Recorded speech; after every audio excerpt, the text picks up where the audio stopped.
Sharing the Arts with Jennifer Davis.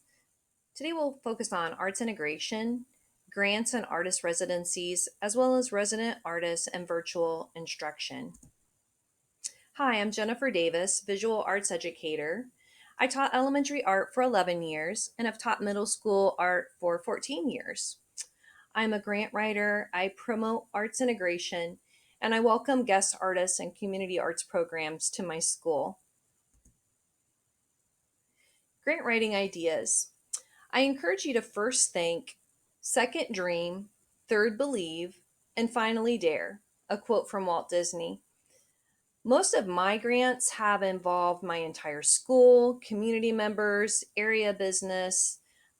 I tend to think big, and many of my projects have involved permanent installations at my school. Tips for grant writing. Start with small grant opportunities. Look locally for grants. Educational service centers can help. Ask for advice from colleagues in your professional organizations. Team up with others to write a grant. Think about integration of the arts and consider project based learning as a starting point.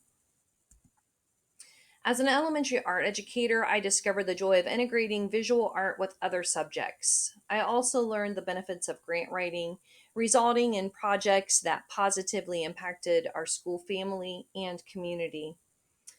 In my 25 years of teaching, I have received over $150,000 in grants. Arts integration, grant writing, and artist residencies. We're going to take a look at the past 10 years of grant opportunities and residencies that I've had at my school. The Cap and Lid mural. In 2010, I received a grant from the Logan County Educational Service Center and the Logan County Solid Waste Management District. We entitled it Bountiful Bottle Caps Make Beautiful Art, and we hosted guest artist Michelle Stitzline. My art club, all of the staff, community members, local businesses, and the entire middle school student body played an important part in this project. It was a 2 day artist residency with Michelle, and we made connections to science and recycling. Planning with the artist first has to take place, and so there you see myself with Michelle Stitzline.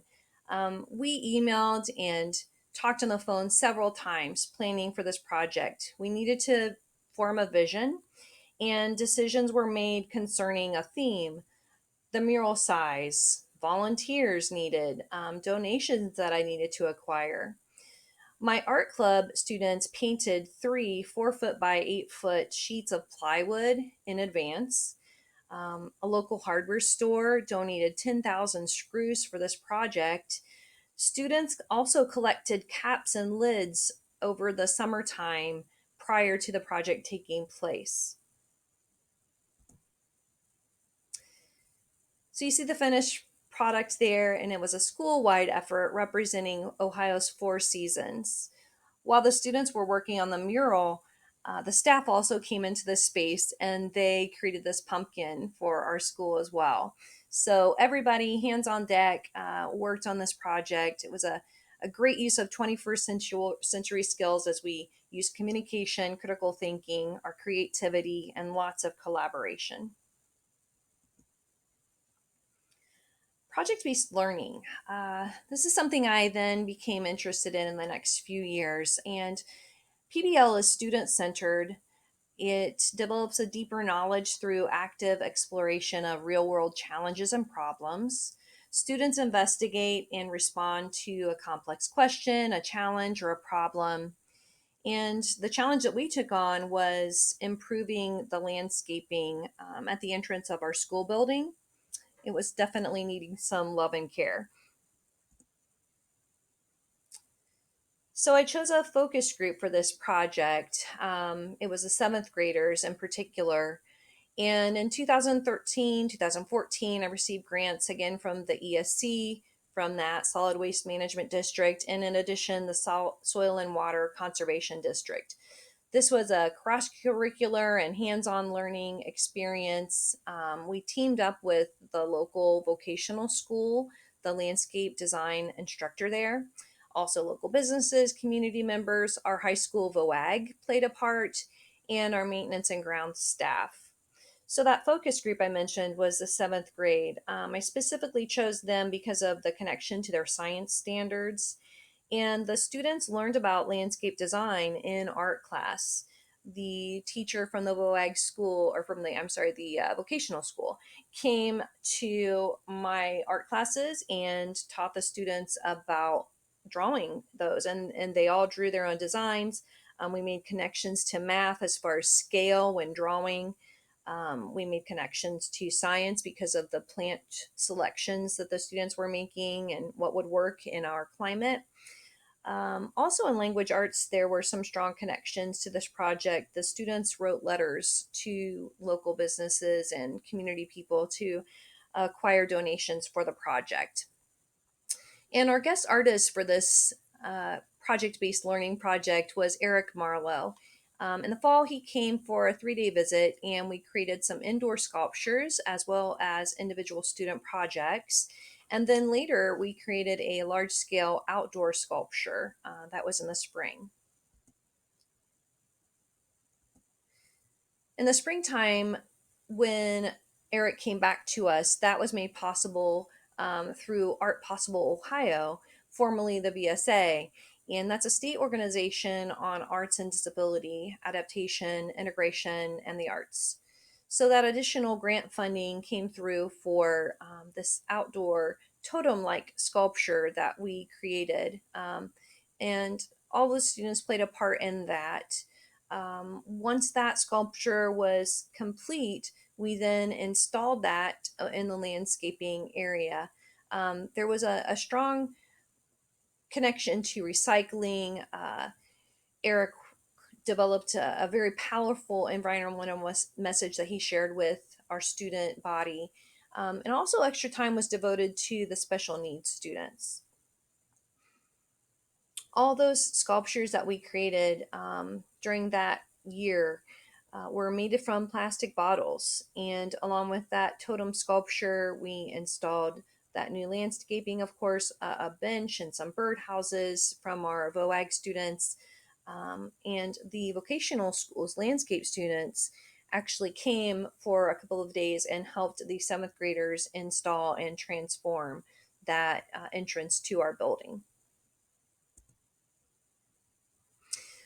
Magnificent motivational mural with DeWart Brown. In 2015, we had the pleasure of inviting DeWart to our school. This was funded by the Logan County Educational Foundation grant through our ESC, a local organization called Loco Art, and then also the Benjamin Logan Middle School assisted with funding this project. We specifically collaborated with the language arts teachers, and we developed a mural consisting of human like trees, hands representing the leaves, and words focusing on the positive message Duarte shared with the students, staff, and community. These are Duarte's examples that he sent ahead of time so that the students and staff could see some examples of these hand creations that they would be making. The staff would be creating fruit. I'll get to that in a moment, but the students were encouraged to put wordage or symbolism on their hands that represented them. So the hand art was created prior to Duarte's visit, and I was given a few professional days where I visited the English language arts classes of all grades 5th through 8th. And the students were researching their names, the meanings of their names, also considering symbolization and other words that would be meaningful to them that they could then create on their hands.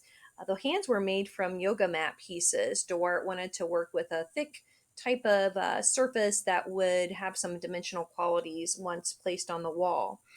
When the students were finished creating all of those hands, which turned out to be over 550 hands, I delivered those to Duarte, and he poured a beautiful resin over each one of those hands and the fruits that the staff also made.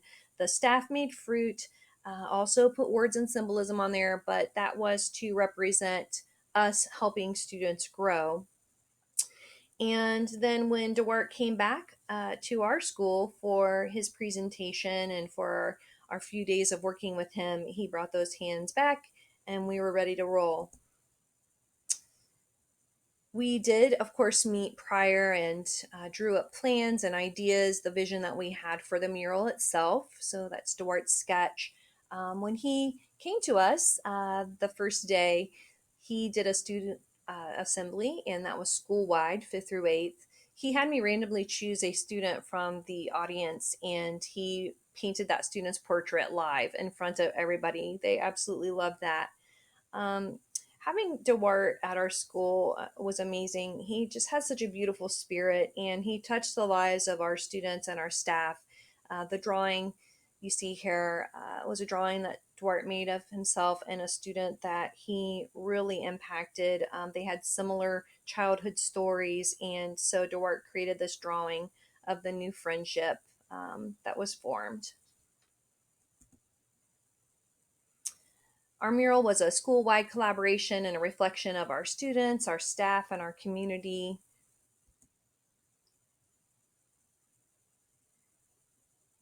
The mural it covers an entire wall space in our commons area of our school. The language arts students also wrote poems and phrases for the mural. Lots of inspirational words that can be read there. And we'll just forever be grateful for having Duarte visit our school. It was just such a powerful message, and he just has such a connection with the students and the staff as well. We'll just forever be better because of the experience that we had with Duarte. The Ohio Arts Council is a state agency that funds and supports quality arts experiences to strengthen Ohio communities culturally, educationally, and economically. The Ohio Arts Council's Teach Arts Ohio program brings schools and community organizations together with teaching artists to share engaging, personal, and high quality arts learning experiences. And those experiences can cover a few days to a full school year. So, the grant opportunities that you'll see that I had coming up here, these were all Teach Arts Ohio grants. And our Mosaic journey began with Vicki Murphy in 2017. We again continued that project based learning, and we were beautifying even more that front entrance of our school building. The students continued to use those 21st century skills, and again, we were involving students, teachers, our maintenance staff, family members, and community members all playing a part. This video was made by our technology students, and it's a wonderful reflection of our first year that we had working with Vicki Murphy.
needs to work pretty quick, guys, okay?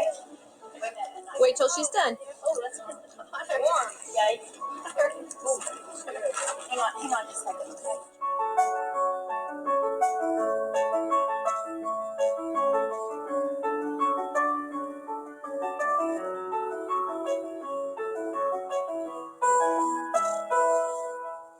Yep, and spread it on.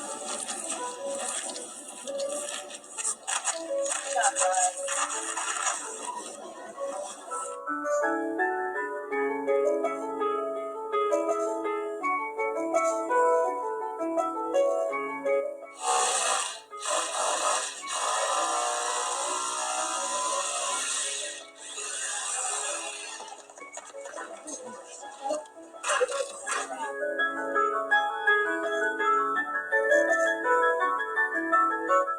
Good?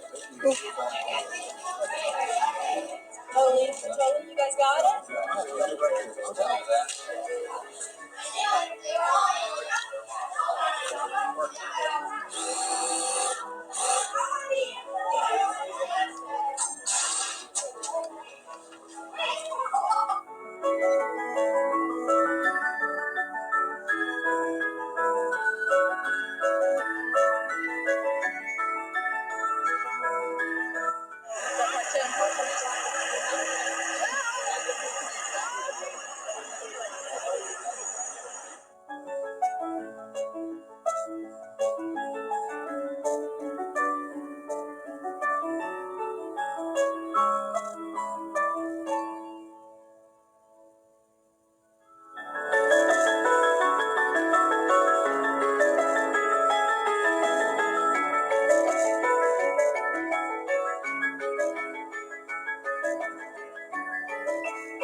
The heart that you see in the bottom left corner, that was made by the BLMS staff. We actually started that before the students even started working on the mosaic. The staff started the heart, and that was a representation of our love and care for the students.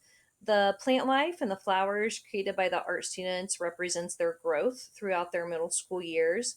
The dragonfly and the butterflies symbolize the students when they leave the middle school and take on new educational journeys. And the sun was made by the entire student body, and it represents our light in the world.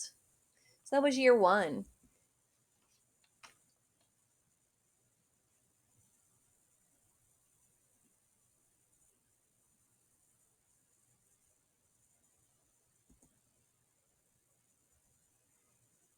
In year two, we made some additions to our landscaping. We actually mosaicked over bowling balls, a new challenge for the students to mosaic over spheres. We also mosaicked two benches. Seventh and eighth graders experienced ceramic tile mosaic for the first time. And again, all of these projects, the students drew designs first prior to us beginning, and there was some voting and some selections made. And from there, we created these projects collaboratively. A welcoming entrance. What a change. I mean, prior to us doing all those things through those few years, it was some bushes lining each side of the sidewalk that were just, again, dying and not welcoming.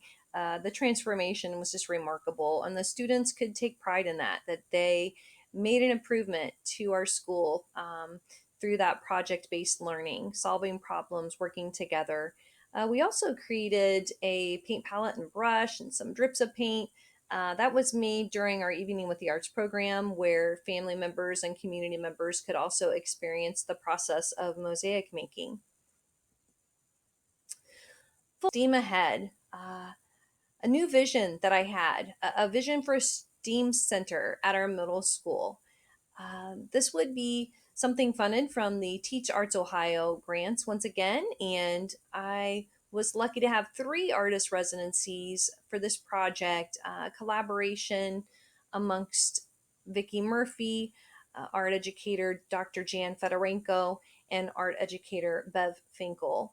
And our goal was to create STEAM activities for the students as well as transform our media center into a STEAM center.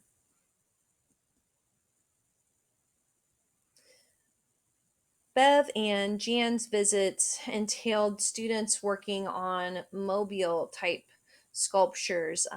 These were metal mobiles that the students made. They focused on a distribution of weight and balance, focused on Alexander Calder style of mobiles and sculptures.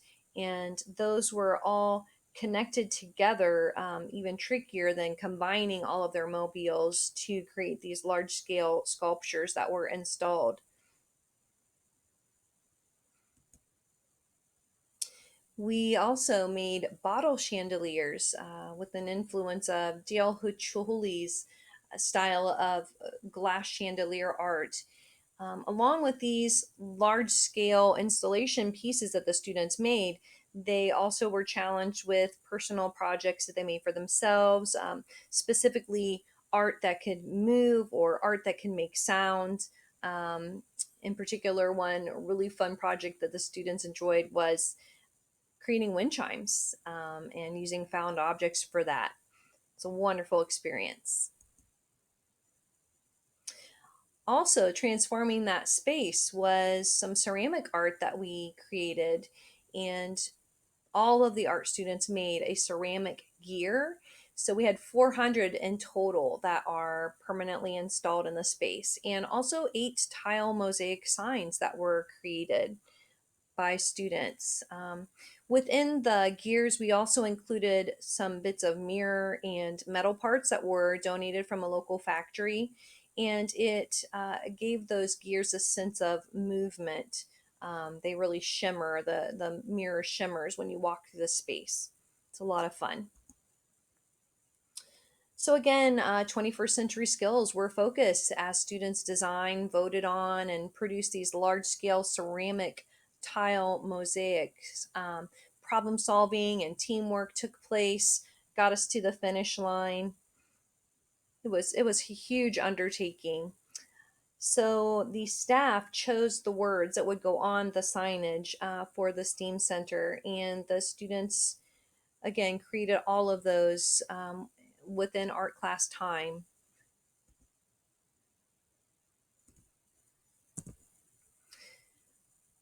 So these signs and these ceramic gears just surround the entire huge space. They're found throughout the STEAM Center.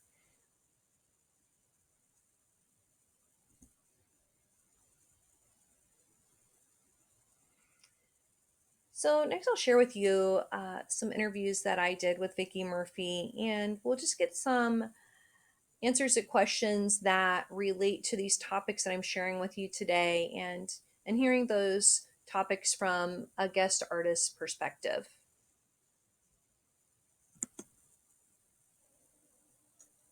With me is mosaic artist Vicki Murphy.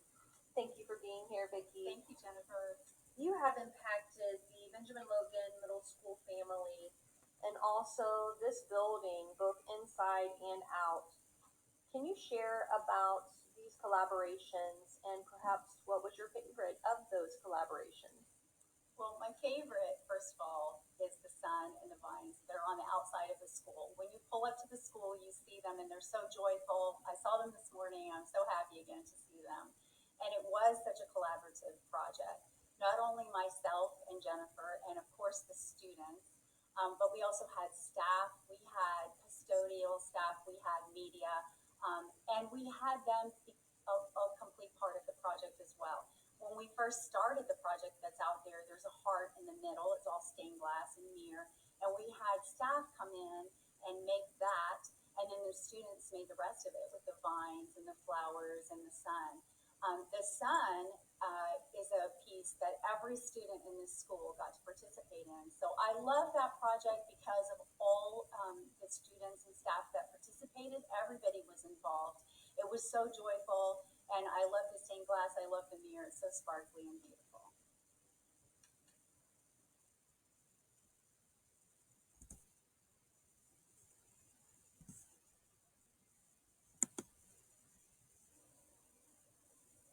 Thank you, Vicki.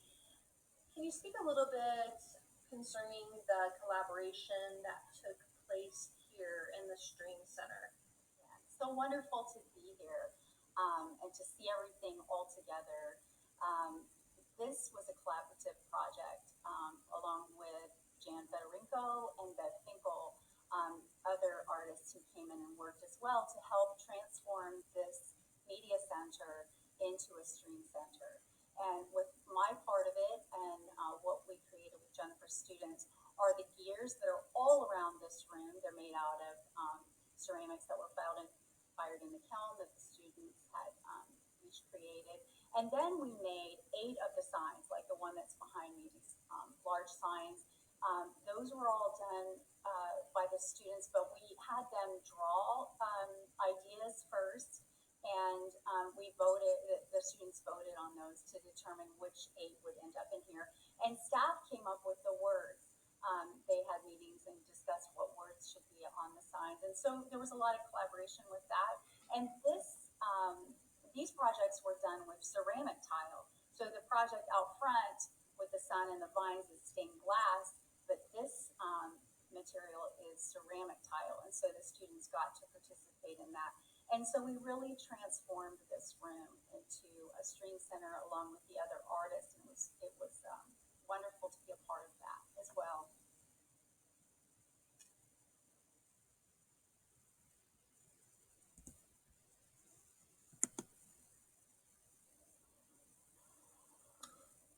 Vicki, from a teaching artist perspective, please share advice that you have for teachers and artists interested in developing grant funded residencies.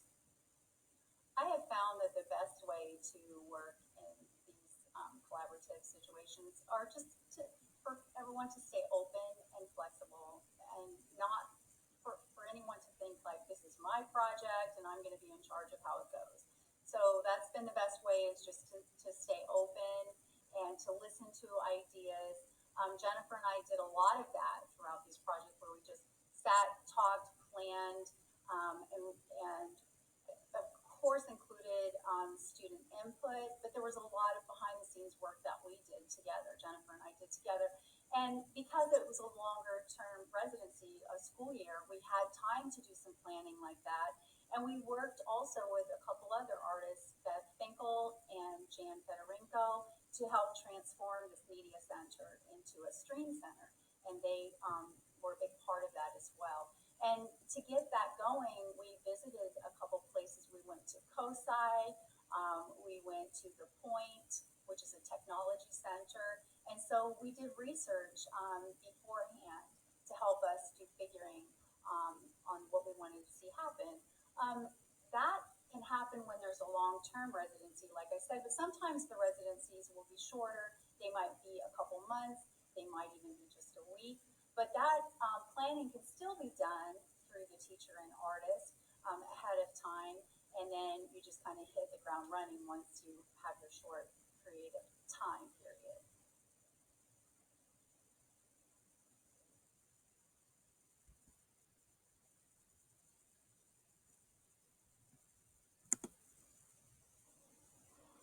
Vicki, tell us about your relationship with the Ohio Arts Council and the Teach Arts Ohio experience.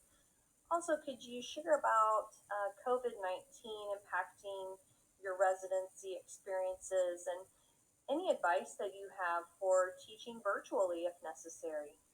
Sure. My experience with the Ohio Arts Council has been wonderful. I've been a teaching, visiting artist with them for several years, and Donna and Jared and their staff have been super supportive and helpful. And they've helped me get long term and short term residencies. And I've been able to go to here at Benjamin Logan and Marion and Cyrus and Westerville. And I've worked with all age groups. I've worked with kindergarten all the way up to 12th graders. So it's been a wonderful experience and working with all different students. So that's been great. As far as COVID, it didn't affect me too bad, but because I fortunately had just finished in Westerville, so we just ended the project there, and then I was to start two short-term residencies, and then I was to have 3 weeks of summer camp as a visiting artist. So all those got shut down, so that affected me, and but I was in between projects. So that part was helpful. And as far as teaching virtually, I have an art studio, and so I could record in my studio with materials and talk to students about all kinds of different mosaics and materials and tools and show them different things. So that could all be recorded there, and that could be a way to teach virtually to the kids. And then as far as materials for them, there's a lot that they could collect around their house or on nature walks, and those could be incorporated into mosaics. Thank you so much, Vicki. Thank you, Jennifer. So you may have noticed that the name changed from Steam Center to Stream Center.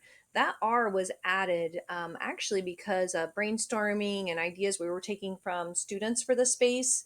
A lot of students were concerned because this was also our library and they did not want to lose the books and the reading aspect of the space. And of course, that did not happen. The books in the library are there as well, but at that time, we decided to add the R and to really acknowledge that reading and language arts is also such a huge part of what we do in this Stream Center and Makerspace. So I received an award from the Martha Holden Jennings Foundation, and with that funding was able to buy a lot of other um, components and just materials that we needed to really get the stream center off the ground. So that was fantastic. And the next goal that I had was to really make this space functioning and active and just a hub of building and creating and engineering. And so the next grant that I'm going to tell you about did just that. We were utilizing this space and bringing it to life. So, The Garden of Life was a Teach Arts Ohio residency featuring guest artists from Zoot Theater Company and Mad River Theater Works. And this was a collaborative residency program which included visual art, STEM, band, music tech, the seventh grade language arts, and also our REACH program. The REACH program focuses on respect, empowerment, acceptance, care, and help. And it's a program that we have where students are meeting and discussing and trying to build these skills and just these characteristics and encouraging those in one another. So this particular grant happened just this past year. We began with just learning about puppet manipulation, and in the Stream Center, guest artist Tristan Cupp brought lots of his puppets, and students just had that experience of how to move the puppets and how does that work. Also, adding music and acting with that puppet manipulation, our guest artists began Chris Westoff and Bob Lucas from Mad River Theater Works, and just showing students how that all incorporates and just what it takes to truly put on a successful theatrical puppet show. So the Living Garden, our puppet show, encompassed character development, script writing, creating the puppets and the props, the backdrops that we needed. The shadow puppet screen and puppets were also super important. The music and the sound effects, all of that had to come together. We had so many people, teachers, students, artists involved in this process. So, creating puppets with movement, a great deal of design and writing, planning, and engineering took place as students worked with Tristan to create these puppets of all sizes and most being creatures that were living creatures, insects, or just even make believe creatures that they came up with. The ladybug at the top, the ladybug had the purpose of transporting water through the garden. So that was supposed to be a giant leaf that is on the ladybug's back, and it was manipulated sort of like a marionette. So there were crossbars at the top. But all of these puppets could move in some way. The younger students created plants for the garden, and they also did some writing. They wrote about what the plant's purposes were and how their plant contributed to the garden. And they also had the goal of trying to create some movement. The STEM students created these huge stacked cities for the set, an urban setting for all of the insects that we had. So our dress rehearsals took place on March 10th and 12th, and we had in place stage managers, tech people, puppet manipulators, the sound effects people, our readers and our actors, and the band performers. We all came to the space and were working together. Um, on March the 13th, we had planned our premiere performance date. Our first audience was going to be groups of graders coming over to watch our show. And unfortunately, our last day of school was March the 12th. We did not know that at the end of the day when we said goodbye to our students that that would be our last day, but it was decided from our administration office and superintendent that that they would be shutting down due to the pandemic. Pictured above is my principal, Mr. Frederick, with the set. He took this photo. It was probably a week or so after we had shut down, and we sent it out to the students and just were hopeful and saying, you know, it's still here, and we will plan to put this show on when we come back. Um, and obviously, we didn't go back. We were so thankful, though, that we at least had those dress rehearsal days and that the students involved could experience the show together, that we did see it all come together and all those moving parts working. So even though we didn't get to have performances, just the experiences that we had leading up to it were so valid, so important, and we will cherish that for certain. So we have this residency still happening. Tristan, in particular, from Zoot Theater Company, was still with me the remainder of the year, and so we had this new challenge of virtual instructions. We were asking questions of ourselves: Can we continue team teaching? How can we provide art supplies? How can we have art demonstrations? Can we continue puppetry in itself in a stream focus? And so we wanted Tristan to be able to finish out that contract with us and continue working with the students. We wanted to find a way. I called Jared Small. He's the arts learning coordinator at the Ohio Arts Council, and we were all on board to make this work for our students. And so we did some serious brainstorming. With this new collaboration, we had team teaching with now two artists from Zoot Theater and myself, the one teacher. Um, Tristan had a colleague who was very good at videography and filming, and so Thomas came on board to help us. Supplies, we went with supplies that the students could find at home: boxes, sticks or straws, cardboard, a paper towel, or some kind of cloth to create a screen because we were making shadow puppets. And so they needed to create the shadow box, and of course, a flashlight.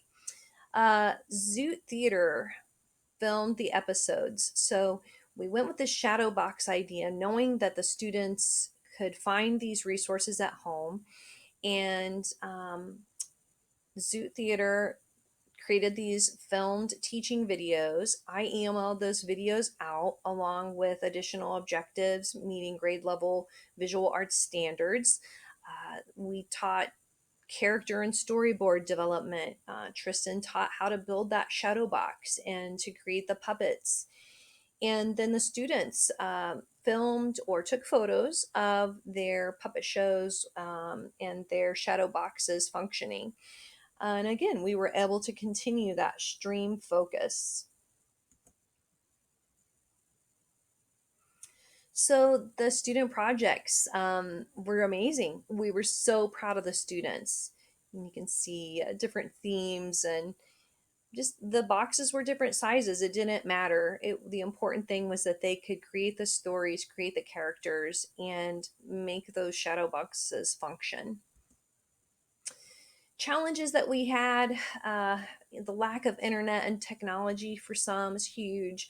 The confusion sometimes with completing lessons week to week. So I had started regular lessons without Tristan's involvement prior to us beginning those videos. And so just week to week, the assignments and then kicking in with the residency assignments, there was a little bit of confusion and some students falling behind. Just the amount of students that I have and the follow up emails that needed to happen, that was a lot. Successes that we had though, the quality teaching videos that the Zoot Theater Company made were just amazing. Fun and engaging lessons for the students. We were able to get those stream connections that we wanted. It was in less than the shadow boxes were adaptable for all grades, fifth through eighth. I was able to utilize those visual arts standards. Kind of a bonus, the family member participants, if the family members were filming the students when they put on the show, just that connection that they were making, working on something together. And then the artwork and the shadow puppet shows, when the students would send me the photos or their videos, I could share those with our guest artists in Dayton. And that was just really fun sharing back and forth. We enjoyed it greatly. So, some Teach Arts Ohio grant information. Teachers and administrators interested in applying for the Ohio Arts Council's school based artist residency program, Teach Arts Ohio, can review the program guidelines at this particular website. And Jared Small gives you some instructions there. Jared, he's committed to the success of residencies with in person, with blended, or with all virtual, whatever needs to happen. So Jared gives us some deadlines there and encourages you to ask any questions that you may have concerning the residencies and concerning what that could look like in the year to come. And again, I'm Jennifer Davis, teach at Benjamin Logan Middle School. Here's my email. Please feel free to send me any questions that you have concerning my presentation today.